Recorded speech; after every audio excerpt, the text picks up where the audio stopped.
What's up, everybody? First off, we're going to say Happy Memorial Day. Thank you to the men and women who have served this country. You guys are awesome, and it's the reason why we can do shit like this. Here we go, Memorial Day. So, what are we going to talk about? How about some fucking Boston Celtics? Game 7 of the Eastern Conference Finals was a winner go home for all involved. And when it mattered most, the stars came out to play. Jason Tatum's 26 points, 10 rebounds, and 6 assists, along with Marcus Smart and his 24 and 9. Jaylen Brown on not such good shooting nights. He had 24 and 6 with 6 assists to go with the rebounds. And the Boston Celtics beat the Miami Heat 100-96. As for Miami, they missed big shots when it really mattered. They could have swung the momentum in their favor, but one thing that plagued them was their three-point shooting, or freaking lack thereof. Better luck next year. The starters were 4 of 19, and off the bench, the guys were all dismal, 2 for 11, and that was the one thing that fucked the Miami Heat so bad in that game. Jimmy Buckets had 35 points, played every single minute, but Miami failed to hit shots, and communication was an issue for them in the second half, and it was visibly so. You could see the frustration on Jimmy's face a shit ton of times. Just missed passes, ball going out of bounds, missed shots, those are the type of things that need to come together when you're an NBA franchise making a run at the championship. Granted, at one point, Jimmy was going ham. I think they were down 13. Was it? They were down 13 and cut the lead in half in like 2 or 3 minutes. But then when they got close, came the miscues, all shots not going in, and anything you name it going wrong for them, and they lost. Game 1 of the NBA Finals is Thursday night, and this is the first time the Celtics have been to the NBA Finals since losing to Kobe Bryant and my Los Angeles Lakers in Game 7 of the 2010 series. Let's start with the news. Eric Spoelstra, the Heat head coach, says max stress is negated 3-point shot in the third quarter. I was a little fired up about that one, actually. Could be used as a case study as far as the NBA replay system is concerned, and I second that emotion. Shit went in just because it hit the top of the square that's right above the hoop, and I guess that's out. That one on the inside. Nah, doesn't seem right, but it is what it is. Philadelphia Phillies manager Joe Girardi, former Yankees manager, as I know him from my younger years, says he's not worried about his job security amid a nasty losing streak. 10 of their last 14 games, including last night's loss as their road trip comes to an end, they completely fucked up when they were in position all entire game. Talking about the ninth inning, giving up the lead and losing to the Mets after being swept by them this weekend. Sucks to be a Philadelphia Philly right now. Detroit Tigers are adding legend Roger Clemens, 7-time Cy Young winner, who is not in the Baseball Hall of Fame. Kind of pissed me off a little bit. His son Cody has been signed to the Major League roster. It was announced that the left-handed hitter who plays both infield and outfield was added just in time for him to make his debut this afternoon at 1 p.m. Cody Clemens was drafted in 2018, played in the minor league affiliate Toledo Mud Hens, batting .283 with 8 homers and 31 RBIs this season, and he got the call. Was added to the roster in 2021, but didn't see a single second of playing time, and now shit has changed. New Orleans Saints wide out. Michael Thomas is expected to be ready for the start of training camp. Almost fully recovered from the 2021 ankle injury that cost him his season, and also because of a setback in November, but has since looked like he can get back to that high level of play that we're used to seeing him demonstrate to us. His quarterback, Jameis Winston, suffered from a torn ACL, is looking like everything's a go for the start of OTAs 7 months after he got that injury. That's ridiculous. Chris Olave from Ohio State. He's a very fast, deep threat. The Saints have something enough at least to start selling more tickets and getting that salary cap. The gap between broke and salary cap rich, definitely shortening that. So we hope we do that. And that's it for the news. NBA, we are talking Celtics over the Heat, 100-96. Boston's landed themselves in the NBA Finals first time since 2010. Fuck them. They are the Eastern Conference champions for 2022. Celtics Warriors Game 1, 2022 NBA Finals, 6-2-22. That's Thursday at 9. In the NHL, tonight at 8 is Game 7 of the Eastern Conference Round 2 Stanley Cup Playoffs. We're talking the Rangers at the Carolina Hurricanes. This is going to be some shit.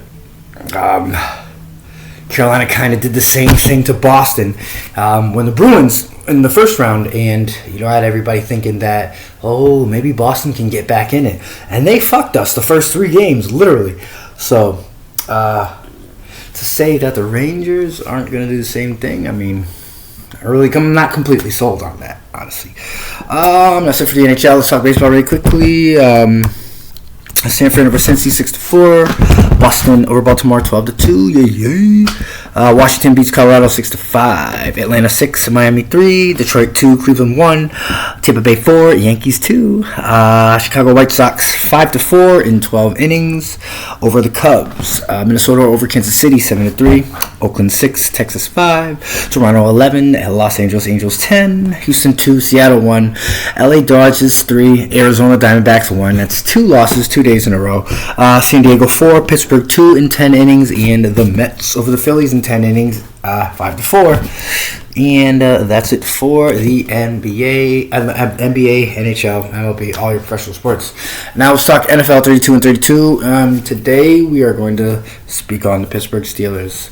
2021 was up and down up and down year for the Terrible Towel. They were 9-7-1. That was good enough for second place in the AFC North. They made it into the playoffs, but lost the wild card matchup against the Kansas City Chiefs. They drafted Alabama halfback Najee Harris at the tail end of the first round the previous year. Proved every bit of his worth as a rookie, earning him Rookie of the Year with over 1,100 rushing yards and 7 touchdowns. To boot, he caught 74 passes for 467 yards and 3 scores, which is something. A running back with a high catch total means he's gonna at some point be what Alvin Kamara is to the Saints, only to the Steelers. In 2022, it's a new year. What about the rest of the supporting cast? How else is Pittsburgh going to recover from their quarterback, a long-time quarterback, 18 years, Ben Roethlisberger, and his retirement? Let's see if they did something in free agent and the NFL draft. First round, 20th overall. They did. Quarterback from Pittsburgh University, Kenny Pickett, was selected here.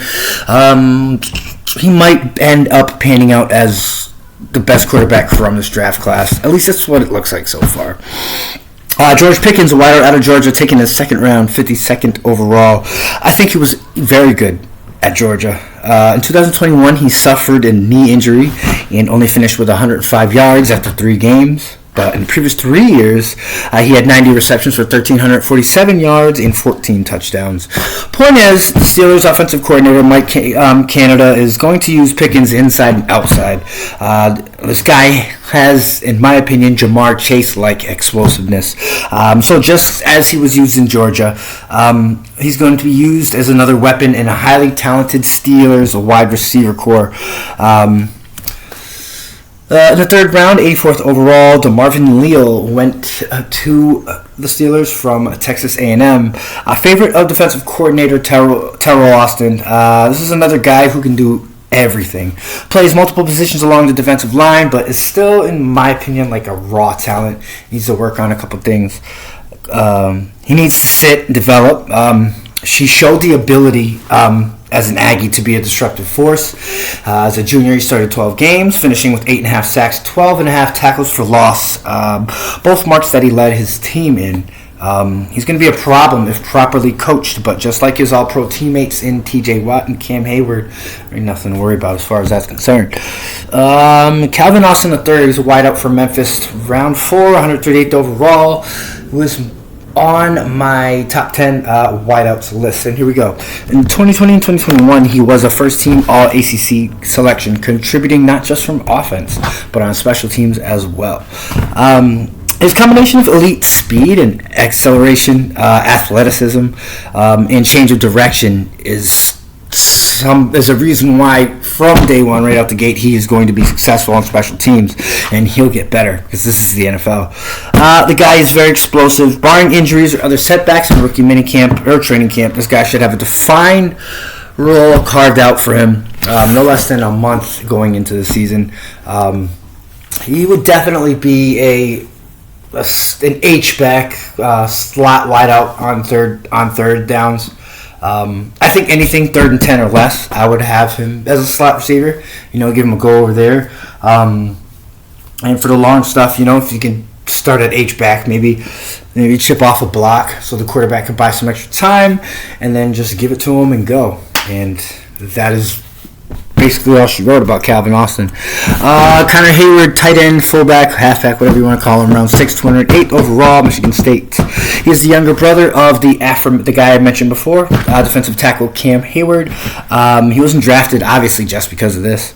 But there's an air of confidence in Connor's ability as a receiving tight end. He has good straight line speed. Exceptional ball skills, and he's a very good blocker in the run game. A guy at some point in the game you want as a 3-down player. When you have that versatility with already drafting Pat Freiermuth last year in the first round as the long-term guy. Maybe one day Hayward can be the long-term 2 tight end, or if Pat Freiermuth gets injured, I feel pretty confident leaving him out there to start halfway through the season. Mark Robinson, linebacker out of Ole Miss, goes in the 7th round, 225th overall. And Chris Oladokin, the quarterback from San Diego State Aztecs, 7th round, 241st overall. Little reading on him, and he is the San Diego State Aztecs all-time leading passer. And that's it for episode 358 of 4 and 3 Sports Talk. Raheem Escalay. Y'all know I love to do them NFL's 32 and 32s. This was the draft edition for the Pittsburgh Steelers. We will continue the AFC North tomorrow, episode 359. I'll see y'all there. And a little hint, we're doing the Bengals for episode 360. So you don't want to miss it.